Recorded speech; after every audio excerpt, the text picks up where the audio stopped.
Hi everyone, welcome to সহজ পাঠ। আজ আমরা আলোচনা করব হিস্ট্রিকে মাথায় রেখে বেশ কিছু ইম্পর্ট্যান্ট বেস কালেকশন এমসিকিউ, যেগুলি তোমাদের বিভিন্ন এক্সামে কাজে আসতে পারে। আমাদের প্রথম প্রশ্ন, British moved India's capital from Kolkata to Delhi. British ইন্ডিয়ার ক্যাপিটাল কলকাতা টু দিল্লি কবে শিফট করেছিল? তো বেসিক একটা কোশ্চেন, এবং এটি হচ্ছে 1911 সাল। এবার এই যে ব্রিটিশরা ক্যাপিটাল শিফট করলো, এই ক্যাপিটাল শিফট করার পিছনে একটা ব্যাকগ্রাউন্ড স্টোরি তোমাদের জেনে রাখতে হবে। তো পার্টিশন অফ বেঙ্গলের রেসপেক্টে যদি আমরা ডেটা মাথায় রাখার চেষ্টা করি, পার্টিশন অফ বেঙ্গল কবে হয়েছে? পার্টিশন অফ বেঙ্গল হয়েছে 1905-এ, এবং সেই সময়ে অ্যাডমিনিস্ট্রেটিভ কনভেনিয়েন্সের কথা মাথায় রেখে লর্ড কার্জন এখানে পার্টিশন করেছিলেন। বাট আদতেও কি এটা সত্যি কথা ছিল? না, একদমই সত্যি কথা ছিল না। লর্ড কার্জন ইচ্ছা করে এই পার্টিশনটি করেছিলেন, এবং এই পার্টিশনটি উনি অ্যানাউন্স করেছিলেন জুলাই মাসে 1905-এ। জুলাই 1905-এ যখন উনি পার্টিশন অ্যানাউন্স করেন এবং পার্টিশনটি এফেক্টিভ হয় 16 অক্টোবর 1905। এখানে এই পার্টিশনের বিপক্ষে প্রত্যেকটি পার্টি পার্টিসিপেট করে, শুধু মুসলিম লীগ পার্টিশনকে সাপোর্ট করে। আর এই পার্টিশনের যে বিপক্ষে আমরা যে মুভমেন্টটি লঞ্চ করি, বা ভারতীয়রা যে মুভমেন্টটি লঞ্চ করে, সেই মুভমেন্টটি স্বদেশী মুভমেন্ট নামে পরিচিত। পার্টিশন যখন হচ্ছে, সেই সময় আমাদের যে আইএনসি অর্গানাইজেশন ছিল, ইন্ডিয়ান ন্যাশনাল কংগ্রেস, তাদের মধ্যে একটা মনোমালিন্য তৈরি হয়, বা তাদের যে টিম মেম্বারদের মধ্যে মনোমালিন্য তৈরি হয়, তার উপর বেস করে এখানে এক্সট্রিমিস্ট এবং মডারেট এই দুটো দলে আইএনসি ভাগ হয়ে যায়। কবে হয়ে যায়? 1907-এর সুরাটে ভাগ হয়ে যায়। দেখো, একটা সিঙ্গেল কোশ্চেন, সেই সিঙ্গেল কোশ্চেন থেকে যে আরও ইম্পর্ট্যান্ট ডেটা, সেই ডেটাগুলোকে আমরা এভাবেই কভার করার চেষ্টা করব। হতে পারে 20খানা কোশ্চেন তোমরা দেখবে, বাট আলটিমেটলি সেশনের শেষে তোমাদের 100টা কোশ্চেন প্রায় রিভিশন হয়ে যাবে। তাহলে ব্রিটিশ ইন্ডিয়ার ক্যাপিটাল কলকাতা টু দিল্লিতে এখানে শিফট করে কবে? এখানে 1911-তে শিফট করে। নেক্সট কোশ্চেন এখানে আমরা যদি দেখি, The British move India's capital from Kolkata to Delhi in 1911. The announcement was made by King George V during the Delhi Darbar on. তাহলে এটা আগের কোশ্চেনের রেসপেক্টে আরেকটা এক্সট্রা ডেটা এড অন। তো কলকাতা থেকে দিল্লিতে এই যে 1911-এ এখানে যে ক্যাপিটাল শিফট করা হলো, এই ক্যাপিটাল শিফট করার রেসপেক্টে কবে করা, কার টাইমে করা হয়েছিল, কার দ্বারা করা হয়েছিল? জর্জ ফাইভের দ্বারা এখানে করা হয়েছিল। এবার এই জর্জ ফাইভের দ্বারা যে করা হয়েছিল, এক্স্যাক্টলি ডেটটা জানতে চাওয়া হচ্ছে। দেখো, 1911, 1911, 1911, 1911, চারটেই 1911 তোমাদের ডিটেলস এখানে দেওয়া রয়েছে। তাহলে তুমি যদি ডিটেলটা না জানো, তাহলে কখনোই এখানে এমসিকিউতে পার্টিসিপেট করতে পারবে না। এক্স্যাক্টলি ডেটটা যদি না জানো, তাহলে এক্স্যাক্ট ডেটটা কিন্তু এখানে ডিসেম্বর মাসের 12 তারিখে 1911-তে। এবার প্রশ্ন উঠছে দিল্লি দরবার। দিল্লি দরবার কতবার হয়েছে? দিল্লি দরবার 3বার হয়েছে। দিল্লি দরবার 3বার হয়েছে, এবং 1911-তে যে দিল্লি দরবারটা হয়েছে, এটা লাস্ট দিল্লি দরবার হয়েছে। তার আগে হয়েছে 1903-এ, এবং তার আগে হয়েছে 1877-এ। তো এই তিনটে ডেটই আমাদের মাথায় রাখতে হবে। 1877, 1903, 1911। 1877-এ কী ঘটনা ঘটেছে? মানে প্রতিটি দিল্লি দরবারে কোনো না কোনো অ্যানাউন্সমেন্ট হয়। থার্ড দিল্লি দরবারের অ্যানাউন্সমেন্ট আমরা বুঝতেই পারছি জর্জ ফাইভের দ্বারা এখানে ঘটানো হয়েছে, এবং সেখানে ক্যাপিটাল ট্রান্সফারের কথা বলা হয়েছে কলকাতা টু দিল্লি। এখানে 1877-এ কী হয়েছে? 1877-এ কুইন ভিক্টোরিয়াকে এখানে এমপ্রেস অফ ইন্ডিয়া, কুইন ভিক্টোরিয়াকে এমপ্রেস অফ ইন্ডিয়া এখানে ডিক্লেয়ার করা হয়েছে। কুইন ভিক্টোরিয়াকে এমপ্রেস অফ ইন্ডিয়া বলা হয়েছে। আর এখানে 1903-এ কী ঘটনা ঘটেছে? কিং এডওয়ার্ড সেভেন এবং কুইন আলেকজান্ড্রার এখানে করোনেশন সেলিব্রেশন করা হয়েছে। এই দুটো নাম কিন্তু আমাদের জানতে চায়। এডওয়ার্ড সেভেনের নামই জানতে চায়। আলেকজান্ড্রাটা খুব একটা ইম্পর্টেন্ট হয়তো হয় না, বাট তবুও জেনে রাখাটা ভালো। Queen Edward seven and queen আলেকজান্ড্রার এখানে করোনেশন সেলিব্রেশন করা হয়।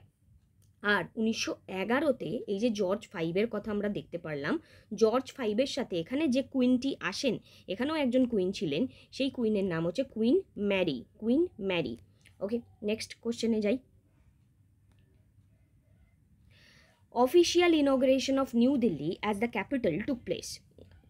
অফিসিয়াল ইনগ্রেশন, তো তো যখনই শব্দটা অফিসিয়াল জুড়ে যাবে তখনই 1911 কিন্তু আর উত্তরটা হবে না, কারণ 1911তে অ্যানাউন্সমেন্ট হলেও এই অফিসিয়াল ইনগ্রেশনটা হয় 1931-এ। নেক্সট, জিজিয়া was first implemented in the year. জিজিয়াকে নিয়ে কথা বলা হচ্ছে। এবার জিজিয়া এই যে ট্যাক্স, এই ট্যাক্সকে নিয়ে আমরা যদি কথা বলি তাহলে প্রথমতই আমাদের মাথায় রাখতে হবে এই যে ট্যাক্স, এটা হচ্ছে নন মুসলিমদের উপরে একটি ট্যাক্স। নন মুসলিমদের উপরে যে ট্যাক্সটি ইম্পোজ করা হতো মেনলি মুসলিম রুলারদের দ্বারা, তাকে বলা হয় জিজিয়া। এবার এই জিজিয়া tax time to time different রুলাররা অ্যাপ্লাই করেছে, আবার টাইম টু টাইম ডিফারেন্ট রুলাররা তুলে নিয়েছে।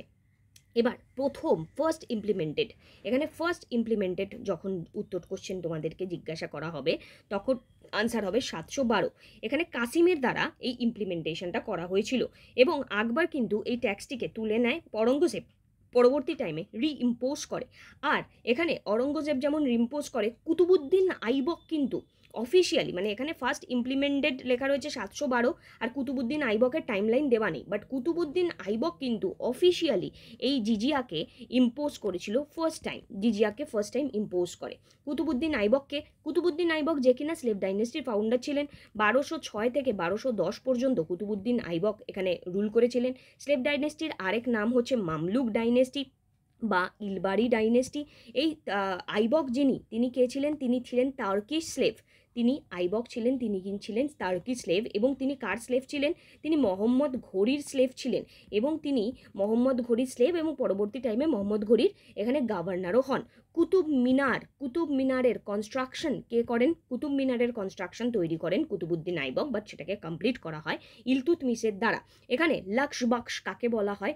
কুতুবুদ্দিন আইবককে বলা হয়। তিনি দুটো কনস্ট্রাকশন মেনলি করেছিলেন, বা কনস্ট্রাকশন না বলা ভুল, মানে বলা ভুল, এখানে হচ্ছে গিয়ে মস্ক তৈরি করেছিলেন। তার নাম হচ্ছে কুয়াতুল ইসলাম মস্ক এবং আড়াই দিন কা ঝোপড়া। কুয়াতুল ইসলাম মস্কের লোকেশন ছিল দিল্লিতে, আর আড়াই দিন কা ঝোপড়া এর লোকেশন ছিল হচ্ছে আজমেরে।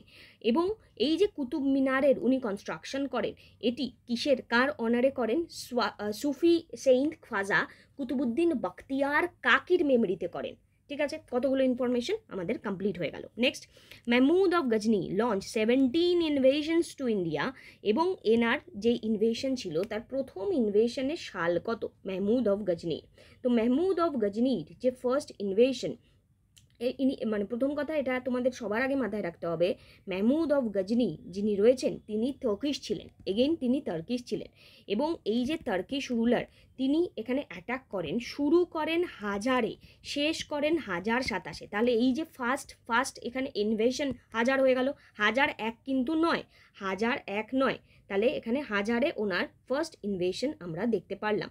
এবং এই যে ফার্স্ট ইনভেশন উনি করলেন, ফার্স্ট ইনভেশনের পরবর্তী টাইমে ওনার ইম্পর্টেন্ট ইনভেশনসগুলো আমাদের জানতে হবে। তো তার আগে জানিয়ে রাখি, তোমরা যারা রাইটিং প্র্যাকটিস করতে চাও রেগুলার বেসিসে, কোন পার্টিকুলার টপিক কিভাবে লিখতে হবে, কিভাবে রেগুলার বেসিসে একটা প্র্যাকটিসের মধ্যে থাকতে হবে, মাত্র 79 পে করে তোমরা আমাদের রাইটিং প্র্যাকটিস গ্রুপে পার্টিসিপেট করতে পারো, যেখানে মান্থলি বেসিসে 5খানা বেঙ্গলি এবং 5খানা ইংলিশ টপিক তোমাদেরকে প্র্যাকটিস চেকিং করে দেওয়া হয়। এটা তোমরা চাইলে আমাদের সাথে জয়েন করতে পারো।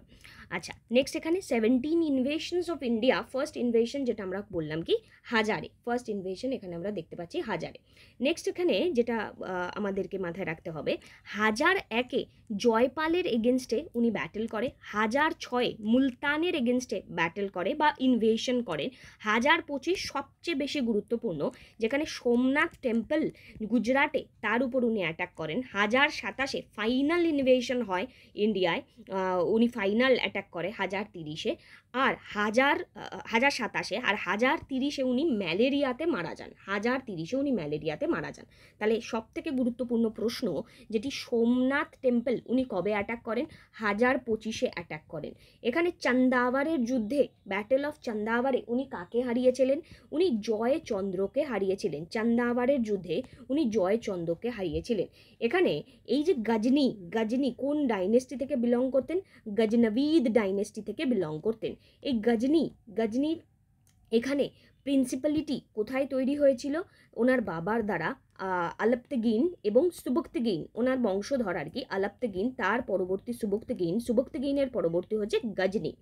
নেক্সট এখানে আমরা যদি বলি যখন উনি এই সোমনাথ টেম্পল অ্যাটাক করলেন তখন সেখানকার রুলারের নাম কি ছিল? তখন সেখানকার রুলারের নাম ছিল ভীমদেব। ভীমদেব। ওকে, ফাইন। আচ্ছা নেক্সট, আচ্ছা এই যে হাজার আর হাজার একে, এই কথাটা বলে রাখি, অনেক সময় হাজার আর হাজার একের একটা কনফিউশন হয়।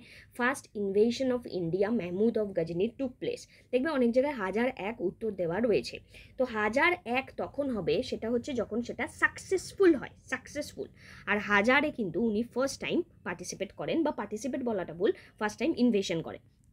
Syed dynasty rule the Delhi sultanate from Syed dynasty. তো দিল্লি সুলতানেতে বিভিন্ন আলাদা আলাদা ডাইনেস্টি আছে। শাহরুখ খান তুসি লাজবাব, এটা হচ্ছে আমাদের ট্রিক্স।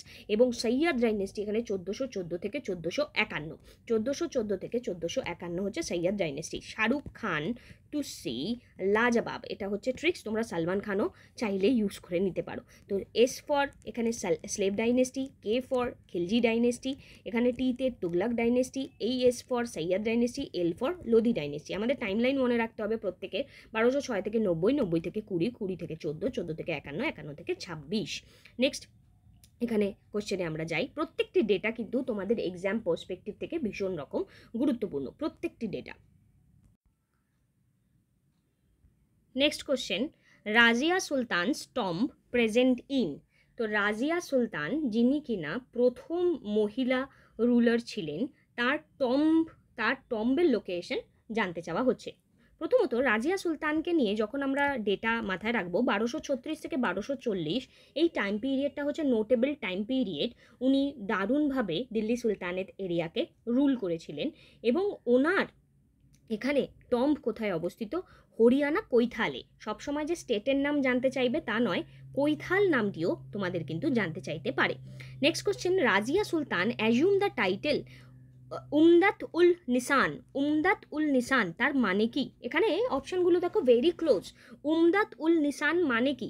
উমদাত উল নিসান এখানে প্রোটেক্টর না ওয়াল না পিলার না সাপোর্টার? তো না জানা থাকলে এটা খুব টাফ হয়ে যাবে। Pillar of women, Umdat ul Nisan pillar of women, এইটি হচ্ছে তার নামের মানে। রাজিয়া সুলতানের কন্ট্রিবিউশনে, রাজিয়া সুলতানের বাবার নাম হচ্ছে ইলতুৎমিশ, এটা আমাদের একটু মাথায় রাখতে হবে। বা ইলতুৎমিশের কন্যার নাম কি, এভাবে কোশ্চেন দিয়ে দিতে পারে। Who was first women ruler of India? এবার দেখো এই কোশ্চেনটা যখন দেখবো এবং প্রথমেই রাজিয়া সুলতান অপশানে আছে, আমরা টিক করে এগিয়ে যাব। First women ruler of India, but খেয়াল রাখতে হবে যখনই রানী দিদ্দা অপশানে থাকবে তখন কিন্তু রাজিয়া সুলতান আর উত্তর হবে না, তখন কিন্তু রানী দিদ্দা হয়ে যাবে উত্তর। এই যে পয়েন্টগুলো, এই পয়েন্টগুলোকেই আমাদের মাথায় রাখতে হবে। যিনি কিনা কাশ্মীরে এখানে রুল করেছিলেন, আর এটা প্র্যাকটিসের মাধ্যমে তৈরি হবে, একদিনে কখনোই তৈরি হবে না। Khajuraho group of monuments UNESCO world heritage সাইটে কবে জয়েন করেছে? খাজুরাহো গ্রুপ অফ মনুমেন্ট 1986-তে এটি জয়েন করেছে। Next question, first Indian national Congress session rural এরিয়াতে কবে হয়েছে? প্রথম কথা, এটা হয়েছে কোথায়? ফাইজপুরে হয়েছে, এবং রুরাল এরিয়াতে হয়েছে এখানে 1936-এ। বেশ কিছু ইম্পর্টেন্ট সেশনস আমাদের ডিটেলস মাথায় রাখা দরকার। এই যে ফেইজপুর লোকেশনটা, এই ফেইজপুর লোকেশনটা কোথায় অবস্থিত? এটাও একটু আপগ্রেডেড পরীক্ষাতে জিজ্ঞাসা করে ফেলতে পারে। ফেইজপুর লোকেশনটা মহারাষ্ট্রতে অবস্থিত। জওহরলাল নেহেরু এই সেশনটিকে কিন্তু প্রিসাইড করেছিলেন। Next, the statement the Simon commission report should be thrown on a heap of rubbish was made by. এই কথাটা কে বলেছে? সাইমন কমিশনের রিপোর্ট যে এখানে রাবিশে ফেলে দেওয়া উচিত। তো 1927-এ সাইমন কমিশন আসে আমাদের কনস্টিটিউশনাল ডেভেলপমেন্ট করবার জন্য। 1927-এ ফরমেশন হয়, আসে হচ্ছে 1928-এ সাইমন কমিশন। এবং সাইমন কমিশনের যে 7 জন মেম্বার ছিল প্রত্যেকেই ছিলেন এখানে ব্রিটিশ। তারা যেহেতু এখানে দেখতে পাচ্ছি ইন্ডিয়ান ছিলেন না, তাই সাইমন কমিশনকে আমরা অ্যাকসেপ্ট করিনি। এবার এই সাইমন কমিশন মুক্ত ভারত, এই যে ইনিশিয়েটিভটা বা সাইমন গো ব্যাক, এই নাড়াটা লাগানো হয় তখন। এবং সাইমন কমিশনের যে আরেকটি নাম, তার নাম হচ্ছে Indian statutory commission. Indian statutory commission, Simon কমিশনের আরেক নাম ইন্ডিয়ান স্ট্যাটুইটারি কমিশন। জন সাইমনের আন্ডারে এটি হয়ে থাকে। এবং গভর্নমেন্ট অফ ইন্ডিয়া অ্যাক্ট 1919-কে রিভিউ করার জন্য সাইমন কমিশন আসে। সাইমন কমিশনকে আমরা এখানে অপোজ করি ডিউ টু সেখানে কোনো ইন্ডিয়ান মেম্বার ছিল না। সাইমন কমিশন এখানে সেই সময় 1927-এ যখন ফরমেশনের কথা হয়, তখন ইন্ডিয়ান ন্যাশনাল কংগ্রেসের যেখানে সেশন হয় তার নাম হচ্ছে ম্যাড্রাস সেশন। এবং এই ম্যাড্রাস সেশনে তখন সাইমন কমিশনকে পুরোপুরিভাবে বিরোধিতা করা হয় সাইমন কমিশনের। আর 1928-এ আমরা দেখতে পারি এখানে সাইমন কমিশন যখন চলে আসে লাহোরে, এই লাহোরে এখানে লাঠি চার্জ করা হয় এবং লালা লাজপত রায় এই লাঠি চার্জের দ্বারা মারা যান 17ই নভেম্বর 1928। এই পয়েন্টগুলোকে আমাদের ভীষণ রকমভাবে মনে রাখতে হবে। আর এই স্টেটমেন্টটিকে বলেছেন শিবস্বামী Iyer. Next question, Lala Lajpat Rai ফ্যাটালি injure during the লাঠি চার্জ লেড বাই। এবার এই লালা লাজপত রায় যে মারা গেলেন সেটি কার দ্বারা এখানে পরিচালিত ছিল? তো এখানে দুটো অপশানে কনফিউশন তৈরি হতে পারে যারা ডিটেলস জানবে না। তো এখানে উত্তর হবে স্কট। পরীক্ষাতে অনেক সময় জানা উত্তরও ভুল হয়ে যায়, তার জন্য ম্যাক্সিমাম প্র্যাকটিস দরকার, ম্যাক্সিমাম রিভিশন দরকার। Operation zero hour, British operation, এটি স্টার্ট হয়েছিল কোন মুভমেন্টের টাইমে? অপারেশন জিরো আওয়ার এটি চালু হয়েছিল কুইট ইন্ডিয়া মুভমেন্টের টাইমে। কুইট ইন্ডিয়া মুভমেন্টকে নিয়ে আমরা যদি কথা বলি তাহলে কুইট ইন্ডিয়া মুভমেন্টের সাল কত? কুইট ইন্ডিয়া মুভমেন্টের সাল হচ্ছে 8 অগস্ট 1942। কুইট ইন্ডিয়া মুভমেন্ট এখানে আমরা যেটা দেখতে পেয়েছিলাম ডিউরিং দ্য ওয়ার্ল্ড ওয়ার 2 এর টাইমে কুইট ইন্ডিয়া মুভমেন্টের আমরা দেখতে পেয়েছিলাম। এবং গোয়ালিয়া ট্যাঙ্ক ময়দানে অগস্ট ক্রান্তি ময়দান নামে যেটি আমরা জানি, সেখানে মহাত্মা গান্ধী এই মুভমেন্টটি লঞ্চ করেছিলেন। এবং এই মুভমেন্টটি লঞ্চের লোকেশন যদি জিজ্ঞাসা করে আমাদেরকে তাহলে উত্তর হবে আমাদের বোম্বে। নেক্সট কোশ্চেনে যাই আমরা। কুইট ইন্ডিয়া মুভমেন্টের টাইমে তাহলে অপারেশন জিরো আওয়ার লঞ্চ হয়েছিল, এই ডেটাটা মাথায় রাখলাম। আচ্ছা, নেক্সট কোশ্চেনে যাওয়ার আগে জানিয়ে রাখি তোমাদের জন্য পুরো সুন্দরভাবে এরকম মাইন্ড ম্যাপ দিয়ে আমাদের নোটস অ্যাভেলেবেল রয়েছে আমাদের ওয়েবসাইটে, যেখানে অ্যানশিয়েন্ট মেডাইভাল মডার্ন তোমরা কোন টপিকগুলো পড়বে এবং কতটা পড়বে, কিভাবে পড়বে, সমস্ত কিছু ডিটেলসে আমাদের নোটস বানানো রয়েছে এবং সুন্দরভাবে নোটস বানানো রয়েছে। তোমরা চাইলে ইংলিশ নোটস বা বেঙ্গলি নোটস যে কোনো একটি নোটস যেটা তোমাদের মনে হয় তোমরা পারচেস করে নিতে পারো এবং খুবই নমিনাল ভ্যালুতে তোমাদের পুরো সাবজেক্টের প্রিপারেশন সুন্দরভাবে হয়ে যাবে।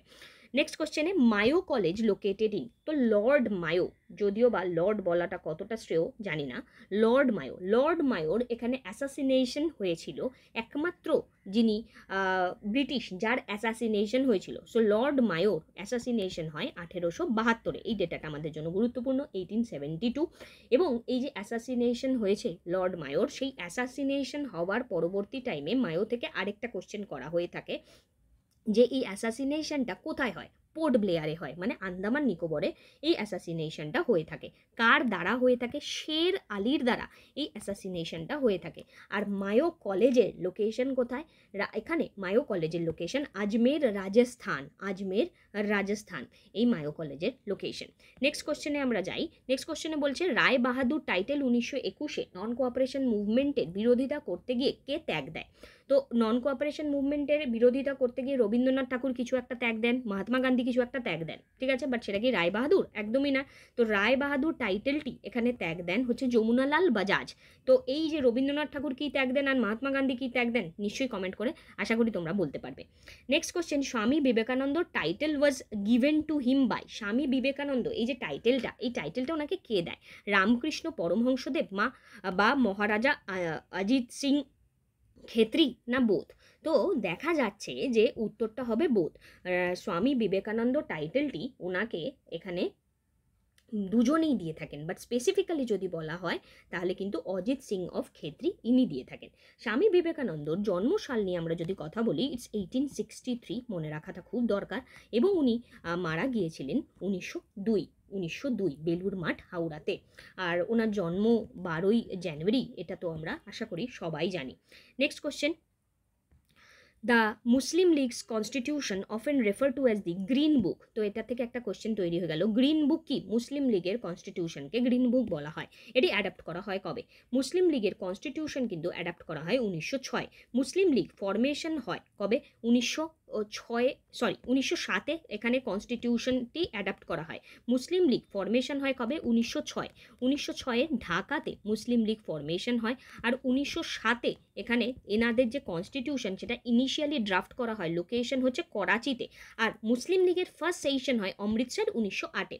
এই ডেটাগুলো, এই জাস্ট এই কটা ডেটা আমাদেরকে মনে রাখলেই হবে। ডাইরেক্ট অ্যাকশন ডে অবজার্ভ করা হয় কবে? প্রথমত এখান থেকে একটা ভিউ আমাদের জানা উচিত যে ডাইরেক্ট অ্যাকশন ডে কে অবজার্ভ করে? ডাইরেক্ট অ্যাকশন ডে এগেইন মুসলিম লীগ অবজার্ভ করে থাকে। All India Muslim League decide করে এই ডাইরেক্ট অ্যাকশন ডে তারা অবজার্ভ করবে। কবে করবে? 16ই আগস্ট 1946-এ অবজার্ভ করবে। এবং এই ডাইরেক্ট অ্যাকশন ডেতে এখানে কি করা হয়? দেখো 1946-এর যে সময়কাল, সেই সময়কালে দেখা যাচ্ছে যে একটা উত্তপ্ত পরিস্থিতি এবং মুসলিম কমিউনিটি তারা এখানে কি চাইছে? সেপারেট মুসলিম কান্ট্রি চাইছে। তারা আর অন্য কিছু চাইছে না। সেপারেট এই মুসলিম কান্ট্রি তখন তারা চাইছেন। এবং আফটার ব্রিটিশ বা ব্রিটিশরা যখন আমাদের ভারত ছেড়ে চলে যাবে, মুসলিমদের জন্য আলাদা থাকার জায়গা তারা চাইছেন মুসলিম পপুলেশনদেরকে নিয়ে। তো এই দিনকে আমরা ডাইরেক্ট অ্যাকশন, এই দিনকে মুসলিম লীগের মানে রিপ্রেজেন্টেটিভরা এখানে ডাইরেক্ট অ্যাকশন ডে সেলিব্রেট করে থাকেন 16ই আগস্ট 1946। এবং এই অ্যাকশনটি ইনিশিয়েট করা হয় মোহাম্মদ আলী জিন্নার দ্বারা। এবং এখানে মেন পারপাস যদি বলা হয়, ক্যাবিনেট মিশন এসে গিয়েছিল। ক্যাবিনেট মিশন এসেছিল কবে? 1946-এ। এবার ক্যাবিনেট মিশন এখানে ফেইল করে যায় বিকজ তারা আইএনসি এবং মুসলিম লীগের মধ্যে কোনো রকম মধ্যস্থতা করতে পারে না। তাহলে 16 আগস্ট 1946 ডাইরেক্ট অ্যাকশন ডে এখানে সেলিব্রেট করা হয়। Charminar, the most famous tourist destination, কোথায় অবস্থিত? Charminar most famous destination. হঠাৎ করে উত্তর তোমাদের মাইন্ডে হয়তো চলে আসছে, ইটস ইন হায়দ্রাবাদ। ঠিক আছে, হায়দ্রাবাদ।